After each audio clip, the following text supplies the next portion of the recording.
Quando morar é um privilégio, não é só um direito, é um dever. Oi, gente. Eu sou o Guilherme Boulos, da rede de colunistas da Mídia Ninja, e estou aqui hoje para falar sobre o problema da moradia e as ocupações de terra no Brasil. Tem gente que acha que as pessoas que ocupam terra ocupam porque são vagabundos, porque querem fazer bagunça. Olha, será que é isso mesmo? Em primeiro lugar, nós temos que falar aqui sobre o direito à propriedade. Muita gente que critica as ocupações, que diz que é ilegal, que é absurdo, que é tomar o que é dos outros, esquece uma coisinha. No Brasil, o direito à propriedade privada não é absoluto.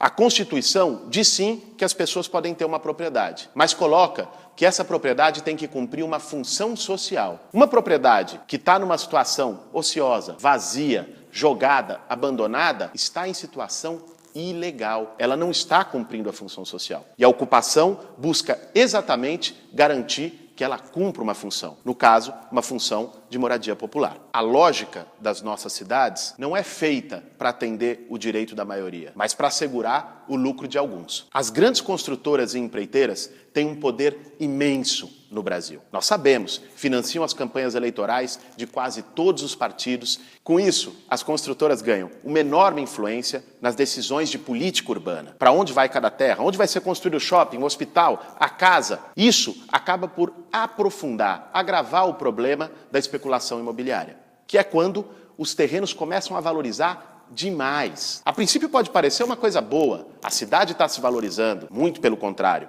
A valorização exclui a maioria, que é quem não tem como pagar por ela. O que acontece com isso é que tem mais gente sem conseguir pagar aluguel, mais gente sem teto. As nossas cidades, por isso tudo, acabaram por se tornar uma verdadeira máquina de criar sem teto. Tem uma outra coisa que é parte disso. De um lado, tem muita gente sem casa. De outro, muita casa sem gente.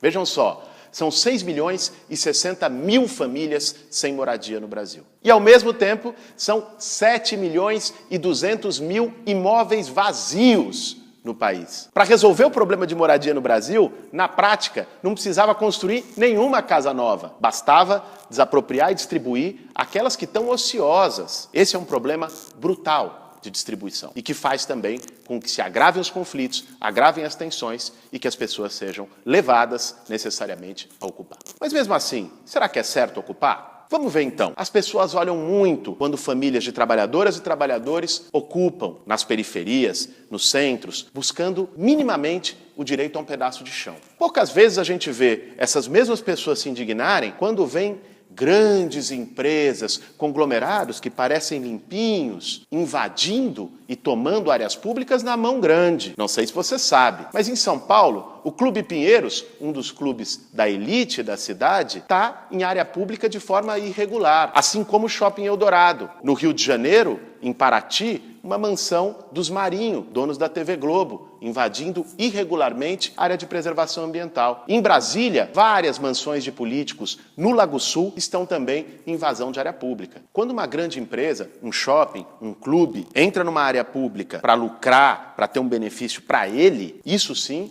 é invasão. Agora, quando milhares de pessoas que não têm onde morar, não têm acesso a esse direito básico garantido na Constituição, entram numa terra, isso é ocupação. Pensa só, alguém que tem uma renda baixa, consegue um financiamento de casa num banco? A grande maioria dos brasileiros não tem condições de ter acesso à moradia dessa forma. Ocupar não é uma escolha, é resultado para milhões de pessoas de uma falta de escolha. Ninguém leva seus filhos para ficar num barraco de lona, pisando no barro, porque gosta, porque acham bonito. As pessoas que ocupam terra, ocupam porque não tem outra alternativa para morar e para lutar por um direito que é básico de todos nós. Mas de onde essas pessoas vêm? Ora, a maior parte das pessoas que vão e participam de ocupações nas cidades brasileiras são pessoas que, como muitos de vocês, está pagando aluguel e não consegue mais pagar. O aluguel subiu e o salário ficou igual. Há ainda aquelas pessoas que moram de favor, num puxadinho, no cômodo de fundo, na casa de parente. Há ainda quem mora na área de risco,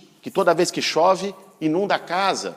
Ou às vezes está com risco efetivamente de deslizar, cair o seu barraco. O sem-teto no Brasil tem cara, tem rosto, tem cor, tem classe social. E são pessoas reais que vivem muitas vezes os mesmos problemas que você, numa situação mais grave e por isso chegam à necessidade de ter que ocupar um terreno. Por tudo isso, quando morar torna-se um privilégio, ocupar não é só um direito, é um dever.